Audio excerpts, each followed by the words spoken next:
pessoas que não têm uma identidade de povo, não se sentem como o povo de Deus, não lê a palavra de Deus, não descobre o que está escrito para ela ali. São pessoas que receberam maldição porque escolheram receber a maldição. Assim como pessoas que escolhem servir ao diabo. Coloque-se de pé, meu irmão, e resista ao inimigo. Mude. Aquele que está dessa forma, mude. Seja um guerreiro de Deus.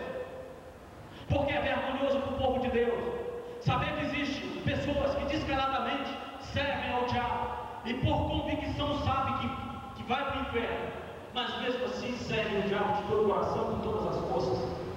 Quer ver um exemplo? Eu vou citar o nome de um grande servo do diabo, que foi usado pelo diabo e sabia que era usado pelo diabo, porque ele sempre escutou a voz do diabo, porque o diabo sempre diz para ele: tu pode, abre a boca, fala. No dia que tu falar, tu vai derrotar muita gente. Fala, abre a boca. E ele continuou a falar. O diabo sempre disse isso para ele, mas no dia que ele abriu a boca, ele destruiu milhões de pessoas. Sabe quem é esse homem? Adolf Hitler. Já ouviram falar nas escolas sobre Adolf Hitler? Se você for estudar a história de Adolf Hitler, você vai ver que foi um fracassado, miserável, que todo propósito que ele se colocava, caía, ele dava os burros d'água, ia por água abaixo. Adolf Hitler nunca foi vitorioso em coisa alguma. A história diz que ele fracassou em todos os seus propósitos. Uma coisa, a história nunca descobriu sobre ele. Ele é o maior mistério da humanidade ainda hoje, para a história. Ele é um mistério para a história, para nós não. Mas ele é um mistério para a história. Sabe por quê? Porque a história nunca conseguiu descobrir por que Adolf Hitler tinha um ódio imensurável, um ódio fora do comum pela raça de Deus, pelo povo de Deus, pelos judeus. Alguns historiadores sugerem que ele possivelmente tivesse tanto ódio dos judeus, porque a sua avó paterna, melhor dizendo, serviu como empregada doméstica na casa de um casal judeu. E lá ela saiu, foi demitida, mas continuou recebendo uma pensão daquele casal judeu. Ela saiu porque tinha engravidado do filho mais novo daquele casal. E aquele filho que nasceu era o pai de Hitler. Então, possivelmente, para alguns historiadores, ele fosse neto de judeu, e por isso ele tinha tanta raiva de judeu. Mentira, isso não é razão suficiente para odiar os judeus. Outros sugerem que ele tinha raiva dos judeus e queria exterminar toda a raça judaica, todos os semitas, simplesmente porque alguns judeus, donos de raiva, difamavam a pessoa de Hitler, dizendo que era homossexual. E alguns historiadores dizem que por isso ele detestava, odiava todos os judeus e queria exterminar da face da terra. Mentira, essa ainda não é uma razão suficiente. Outros dizem que por ele pegar a doença venérea de uma prostituta judia, ele queria exterminar a raça judaica. Mentira, não é razão suficiente. Outros dizem ainda que por ele ser pintor e pintar algo que na época não era reconhecido, não tinha um respaldo na época, não tinha reconhecimento dos críticos da arte. Ele perdeu uma cadeira na Academia de Artes para um judeu. Um judeu pintou melhor do que ele ganhou. Mas isso não é razão suficiente para querer matar todos os judeus. Alguns dizem que por sua mãe morrer na mão de um médico judeu, ele queria exterminar toda a raça judaica. Mentira, também não é razão suficiente. Na verdade, Hitler, para nós sabemos disso, ele odiava o povo judeu, porque Satanás sempre odiou os judeus, sempre quis destruir o povo judeu, e ainda hoje ele pretende destruir o povo judeu, porque existe uma promessa para aquele povo. A Bíblia diz que aquele povo é um povo escolhido, eleitos por Deus. Não aceitaram Cristo de início. Cristo foi necessário vir até nós para a nossa salvação. Depois, os judeus. Primeiramente nós, porque eles rejeitaram. Depois os judeus. Satanás sabe disso. Satanás sabe que aquele pedaço de terra onde está Israel é um pedaço de terra abençoado. É um pedaço de terra que todo mundo tem os olhos voltados para lá. e que existem guerras constantes, conflitos constantes ali, tem concepção diferente das coisas. E sendo assim, os senhores não ficarão ofendidos em saber que a vossa ideia de educação não é a mesma que a nossa. Muitos dos nossos jovens e bravos guerreiros foram formados nas escolas do norte, e quando voltaram para nós, eram maus corredores, eram homens ignorantes das coisas da floresta, incapazes de suportar o frio e a fome, não sabiam caçar o veado, não sabiam matar o inimigo, não sabiam construir uma cabana, e falavam muito mal a nossa língua, eram totalmente inúteis, não serviam como guerreiros, como caçadores, como conselheiros. Nós ficamos extremamente agradecidos, e embora não possamos aceitar a vossa oferta, ofertamos aos nobres senhores da Virgínia, que mande alguns dos jovens de vocês, para que nós lhes ensinemos tudo o que sabemos, e faremos deles homens. Aquele grupo de índios, lá no meio do mato, naquela tribo, descobriram uma coisa que muitos jovens cristãos não descobriram.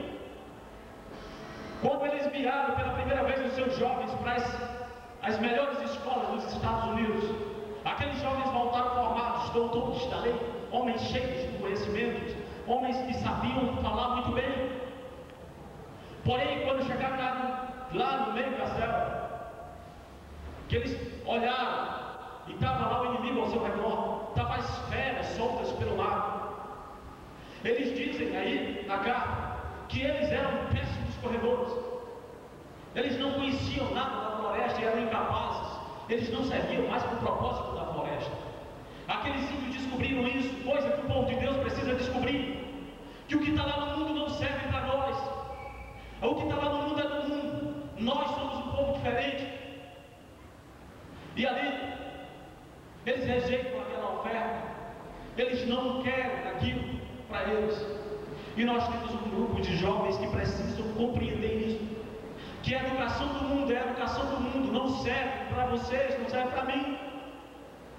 Que aquilo que é do mundo fique para lá mesmo, porque o que é nosso, o que é dele é deles. Os jovens precisam aprender a se colocar de pé, porque vocês são guerreiros do Senhor. Vocês precisam aprender a se colocar de pé diante do inimigo. Precisam resistir.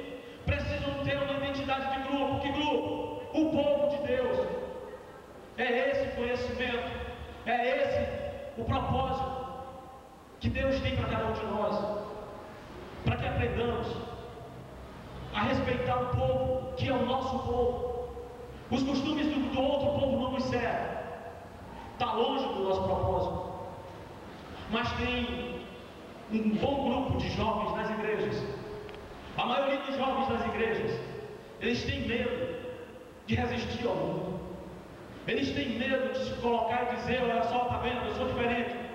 Sabe por que eu sou diferente? Porque eu sou de um povo diferente.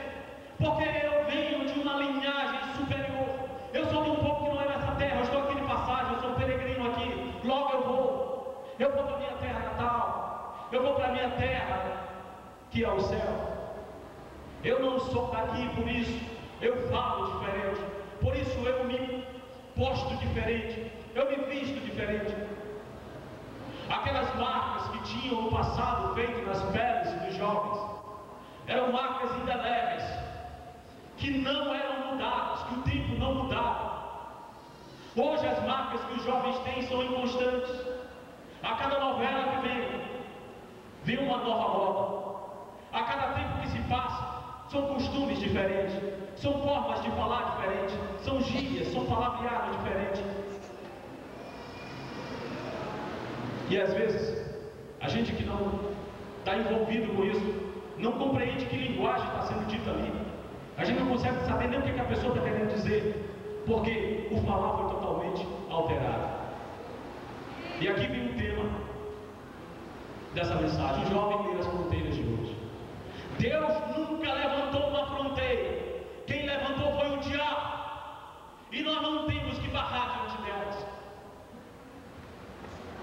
2 Timóteo capítulo 2, versículo 4 diz assim: nenhum soldado em serviço se envolve em negócios desta vida. Porque o seu objetivo é das cicatrizes, através da dor. O jovem passava da fase de adolescente para a fase de adulto, e aquilo lá trazia para ele uma identidade de grupo, uma identidade de povo. Ele sabia que todos os homens da sua tribo passavam por aqueles rituais, e eles, marcados daquela forma, não esqueciam nunca, jamais, embora tivesse passado a dor. Mas as lembranças continuavam aqui, e ele não esquecia nunca pelo que tinha passado, e ele sabia que daquele dia em diante ele não era mais o mesmo. Ele tinha se preparado para a vida de um guerreiro. Ele era um guerreiro a partir daquele dia. A partir daquele dia ele estava preparado para matar o inimigo, para caçar o animal. E aí, irmãos, a sociedade civilizada veio e mudou essas coisas. Mas eles, naqueles rituais, tinham, quando acontecia, eles tinham mente firme, propósitos. Eles tinham uma identidade de povo, uma identidade de grupo. Eles tinham uma personalidade reforçada, equilibrada. Eles tinham um caráter definido. Hoje, isso não existe mais. Isso passou, isso é coisa do passado. Hoje, os jovens não são submetidos mais a esses tipos de rituais para passar a ser adulto. Hoje não existe marcas na pele. Hoje não existe mais tortura para o jovem. Mas essa mudança, que no passado começava na pele, começava no exterior, você olhava e via as marcas no corpo. Depois aquelas mudanças, aquelas marcas provocavam mudanças no interior do jovem, e ele jamais era o mesmo. Hoje acontece algo diferente. Hoje a mudança começa dentro do jovem, e aí você olha para ele depois e já começa a ver no exterior as marcas. São jovens que não têm mais firmeza de mente, porque eles ouviram muitas ideias, muitos costumes errados, muitas tradições humanas, muitos atrativos mundanos, e eles não têm mente firme, eles não têm uma identidade, eles não têm um caráter definido, eles não têm uma personalidade própria. O jovem tem se tornado um ser inconstante, fútil. E ali, quando isso é firmado na mente deles, essa inconstância, esse propósito indefinido, a gente vê que o jovem começa a se moldar segundo os seus pensamentos inconstantes. Ele passa a se vestir de forma diferente, como dita o mundo. E aqui eu digo, o jovem da igreja está neste padrão. Ele tem tido como identidade o outro lá fora. Ele tem sofrido a influência de outros lá fora. Ele tem que se vestir igual. Ele tem colocado um brinquinho na orelha porque o mundo faz. Ele tem colocado um piercing no corpo porque o mundo faz. Ele tem se tatuado porque o mundo faz. O jovem tem se tornado um ser inconstante, sem identidade de grupo. E o jovem está perdendo a força que Deus deu. É você, meu irmão, que tem a força. Você que é jovem, você que tem um espírito jovem, você que sabe os propósitos de Deus para você, as promessas dele, na sua palavra. Você sabe que a força está com você, não é com o diabo, não é no mundo. Então se levante e se coloque de pé, como modelo. Eu vou contar uma história a vocês. A história diz que, muito tempo atrás, a Virgínia, um dos estados americanos, dos Estados Unidos, seus senhores, os líderes políticos, os homens ricos, enviaram uma carta a um grupo de índios chamado Índios das 7 Nações. Parte daquele documento dizia exatamente assim: quando os índios recebem aquela correspondência e olham aquele propósito dos homens brancos, dos senhores, dos líderes políticos da Virgínia, eles escrevem uma carta e mandam de volta para os senhores da Virgínia, que dizia exatamente assim: estamos certos, portanto, que os senhores querem o bem para nós, e agradecemos de todo o coração. Mas aqueles que são sábios reconhecem